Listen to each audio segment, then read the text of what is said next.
एक ऐसा देश जिसकी ताकत और पावर के आगे अमेरिका भी घुटने टेकता दिखाई देता है, जिसके दबदबे के आगे इजराइल जैसे कट्टरपंथी देश भी झुक जाता है। जी हाँ, हम बात कर रहे हैं ईरान की।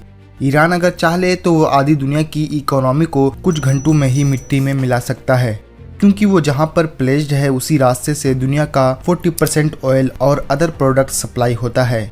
ईरान दुनिया की 21वीं सबसे बड़ी मिलिट्री पावर है और आज दुनिया के सुपर पावर को टक्कर दे रहा है, जबकि अमेरिका ने ईरान पर तमाम तरह की पाबंदियां लगा रखी हैं। ईरान की मौजूदा सरकार की एस्टेब्लिशमेंट ही इजराइल का अगेंस्ट और अमेरिका के डोमिनेशन को ख़त्म करने के लिए की गई थी। 1970 तक ईरान में पहलवी डायनेस्टी की बादशाहत थी, जिसे अमेरिका और इजराइल का सपोर्ट मिल रहा था और उस दौर में ईरान अमेरिका का सबसे करीबी दोस्त माना जाता था। 1948 में जब इजराइल की इस्टेब्लिश हुई, उस टाइम ईरान ऐसी कंट्री थी जिसने सबसे पहले इजराइल को देश की मान्यता दी थी। यहाँ के किंग के विचारों और उसके अमेरिकन सपोर्टर रवैये को वहाँ की जनता पसंद नहीं करती थी।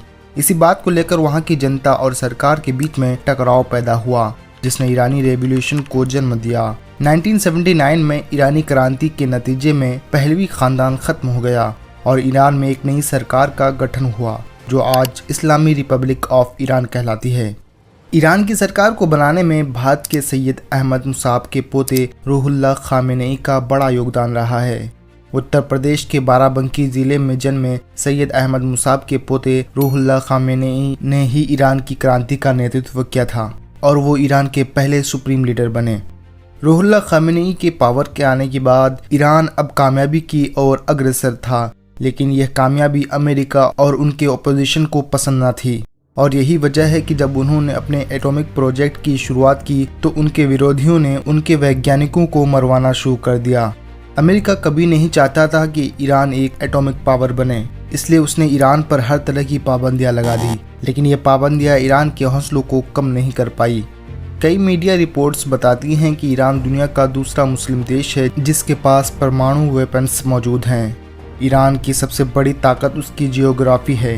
वो जहाँ पर मौजूद है वो इलाका तेल और खनिज पदार्थों से भरा पड़ा है और यहाँ तक कि दुनिया का 40% ऑयल इसी रास्ते से होकर यूरोप और अदर कंट्रीज तक पहुँचता है।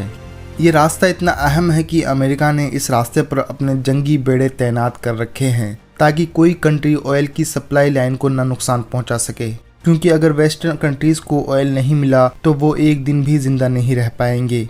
और तेल कितनी बड़ी ताकत है इसका खौफ शाह फैसल अमेरिका को पहले ही दिखा चुके हैं। कहा जाता है कि लेबनान की तंजीम हिजबुल्लाह और फिलिस्तीनी संगठन हमास को ईरान की हथियार सप्लाई करता रहा है। हमास पिछले कई दशकों से ईरानी मिसाइलों का इस्तेमाल करते रहा है।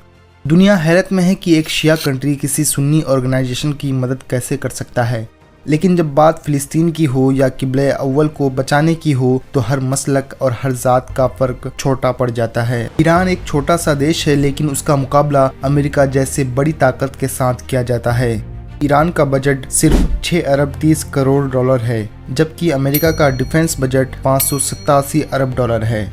यहाँ तक कि सऊदी अरब ईरान से 9 गुना ज़्यादा पैसा हथियारों और युद्धपोतों पर खर्च करता है। ईरान के पास 50 से ज़्यादा रडार सिस्टम मौजूद है। आपको बता दें कि असर रडार के ज़रिए समंदर में 2 किलोमीटर तक दुश्मन का पता लगाया जा सकता है। ईरान दुनिया की तीसरी कंट्री है जिसके पास GTL टेक्नोलॉजी मौजूद है। ये कंट्री अपने मैक्सिमम वेपन्स को खुद बनाता है और उसके बनाए गए हथियार आज दुनिया भर में इस्तेमाल किए जाते हैं। ईरान के पास दुनिया के सबसे खतरनाक फौजी सैनिक मौजूद है। यहाँ फौजियों की तादाद 6,70,000 से ज़्यादा है। ईरान ने एक स्पेशल फोर्स भी तैयार कर रखी है जिसे इनकलाबी गार्ड के नाम से जाना जाता है।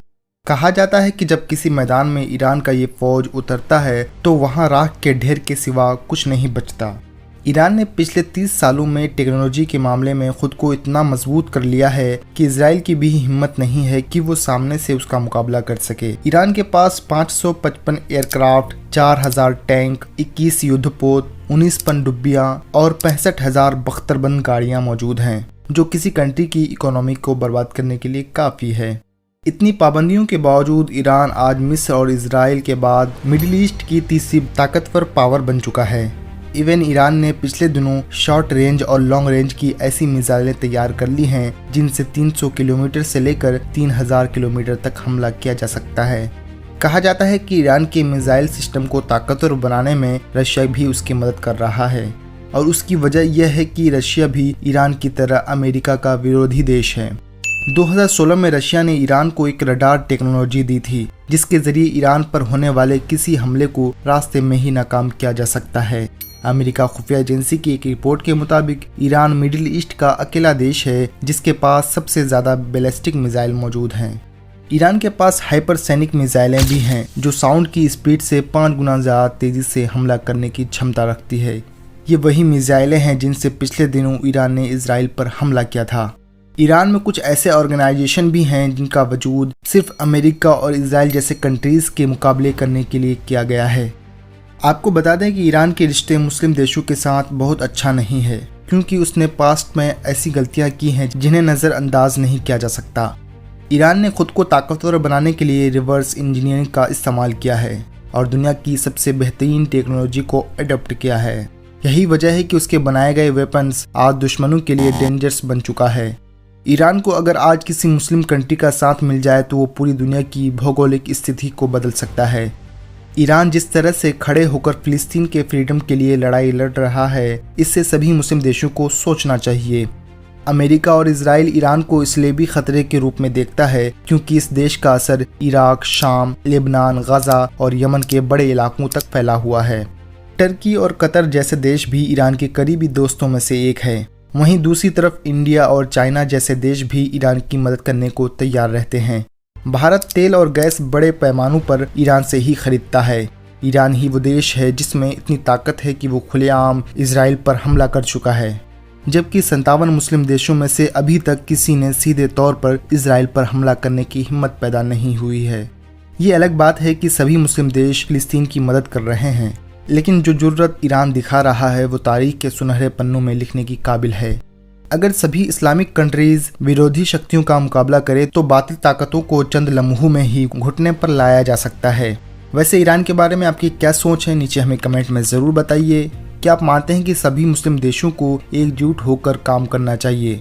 अगर हाँ तो वीडियो को लाइक करें, शेयर करें और ऐसी ही वीडियो देखने के लिए हमारे चैनल को सब्सक्राइब करें। मिलते हैं एक नई वीडियो के साथ, तब तक के लिए कीप वॉचिंग।